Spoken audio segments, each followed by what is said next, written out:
and some change. So that's 4,000 roughly. So I don't know that I saw another 8,000 itemized out. So what's going on is you've got $12,000. All right, about 4,000. All right, so like, okay, let's say 12,000, right? You get about 4,000 in new construction closing costs, like between the title policy, the survey, the final inspection, things like that. So I would say standard closing costs are probably closer to $8,000. That might be more in line with what you were expecting. That's probably more in line with what I typically quote. Okay. But of that 8,000, 4,000 is going into your escrow account for your homeowner's insurance and taxes. About 4,000 is closing cost. So that's kind of how it adds up. So I would say what we could do is sometimes new construction, they offer some incentives when you buy new construction. Sometimes they don't. So I'm more quoting worst case. Okay. Right. So, but this gives you an idea what to budget. If you were buying a home that was an existing home, I would probably say you're closer to 28,000 all in. Okay. Gotcha.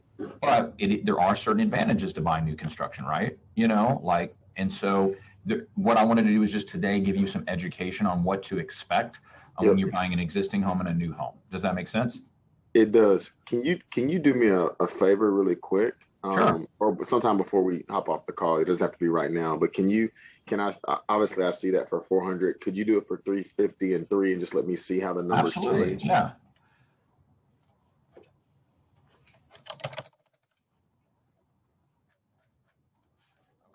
So let's drop that to 350. Okay.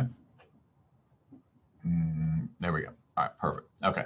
So that puts you at 29,000. Okay. And then if we, again, maybe let's say we took out that 4,000, probably closer to maybe 25 if it was a new existing home. But yeah, 2187. And so I'm sure that's probably a little bit closer to your comfort zone, right? Yeah, I just wanted to see it. Like, I know I can afford it, but again, I'm similar to what you mentioned as far as watching your finances and Dave Ramsey and not being house poor. Like, so I'm just looking at just all of my options. Totally. Yeah. I think that's really smart. I mean, this is a large financial decision, so I think it's really smart to ask those questions. And so you said you're currently paying $1,200 a month in rent, right? Oh, I think I lost you. Did I freeze up or did you? Can you hear sorry. me? Did it cut out? Did you say you're paying about $1,200 a month in rent? Yep. Okay. So let me just show you something that may make it a little bit more palatable to make this jump. Okay. So what this is right here is this is what's called a rent versus own analysis. Are you able to see the screen still? Yep. Okay. So what you got here is your all-in payment is $2,187, right? Or 24, depending if you go to the 400,000. Right. What this chart all it boils down to is it shows you the difference between making that jump, right? You're going from 1,200, which just feels more comfortable, to more than doubling it, right? It feels like a pinch, right? So you got to have some vision. Vision gives purpose to pain, right? So what I would say is, if you had to take a guess, Corey, $1,200 in rent once a month for 5 years, how much do you think it is? $1,200 a month. You said for how many years? For 5 years. See, so you look at that's 12, 20. I would say probably about 65, $70,000, something like that. It's 81,000. Okay. And what happens there is you're going to be facing some rent increases, right? Also, too. Yeah. So what's going to happen is over the next 5 years, if you just decided to rent. Now let's compare that to home ownership. So if you bought at a $400,000 level and put 5% down, you're going to get two benefits of home ownership. Number one, you're going to get basically principal paid, meaning that a part of your monthly payment goes towards paying off the debt. So you build equity that way. Right. So you're going to generate $41,000 just in principal paid equity. But you also get appreciation. So when you buy this home for $400,000, 5 years from now, you're going to be able to sell it for $486,661. Okay.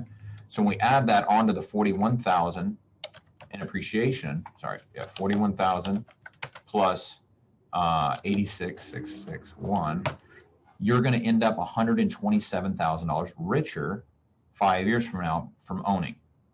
So that's about a $200,000 swing. You're either going to throw 80 down the drain or you're going to make 120. Does that make sense? Yeah. So obviously renting, it feels more comfortable and home ownership is tougher, but the huge return is really there. Does that make sense? It does. And then you can kind of see that over even a 15-year period of time. This is the difference between like building real wealth versus like renting forever, and you just, even though it's more comfortable. So is that helpful? Did you find that? Is that helpful? Yeah, and I kind of knew that. Again, I think it's, for me, the decision I had to make, which I've made it, is just the disposable income and some of the business endeavors and investments I was making. It was more comfortable to have cheap rent, honestly. Totally. No, I totally get it. And that's why I think a lot of people intuitively know it, but like when you just put the numbers to it, I think sometimes it's helpful. So, so we've gone over numbers. We've gone over next steps. Can I see really quick just what 300? You just plug it in. I can just see what the payment. Oh yeah, absolutely, no problem. That's the reason we want to do this call. So let me.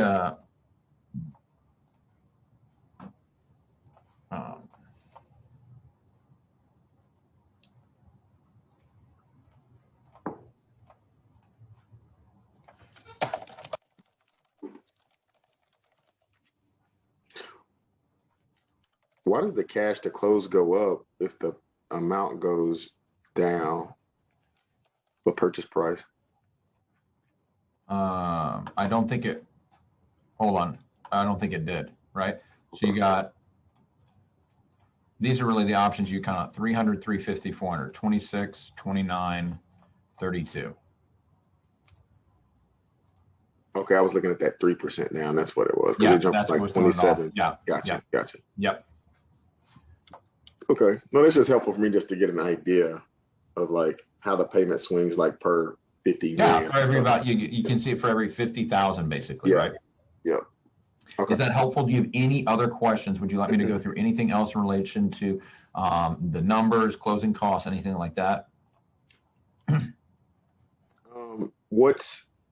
So are your fees in that total amount, or are there additional fees on top of that? No. And so if we hit this more info button, closing cost, fee detail, you've got my lender fees right there. Okay. So we're about 1,400, and then like kind of like we went through all the different closing costs, right? So do you have any other questions on the closing costs? Would you like me to go through any of that in greater detail? No. Well, one last question. I know you probably got another call, and I think I do as well, but when you talk about like the escrow account, do you have to do that? Is there a way to just to like pay that up front and pay it on your own, or do you have to go that route? You have to if you're putting less than 20% down. Okay. If you put more than 20% down. Yeah. Gotcha. So what could happen is like let's say you stay in the home for a number of years.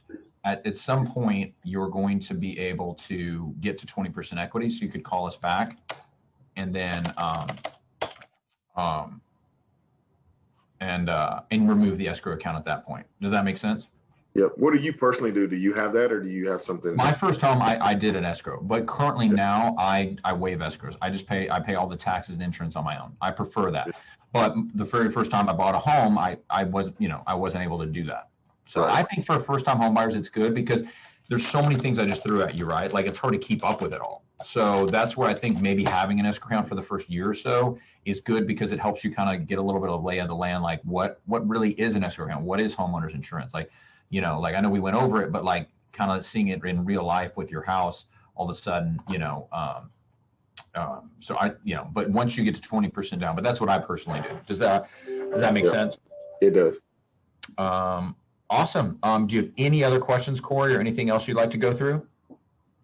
Well, I guess I have one question. So will you send this to me, or is this something you just keep? Okay. No. So what I'm going to do is I got an email I just put together for you. You're going to get the link right here, okay, with the website we just reviewed. You can look at that as a computer or on a mobile device, okay? Okay. Then what I did is I put here, I'm going to attach the PDF so you can see it in a PDF. I also put some first-time homebuyer resources or just other resources here if you're the type of person that you want. And then I've got a video on how you can even run some updated quotes on your own if you want. Like, we'll set you with a custom calculator. So it has it all kind of outlined here. And then I just hit send on that to you. And then, but yeah, awesome. Any other questions, Corey? Anything else you'd like to cover?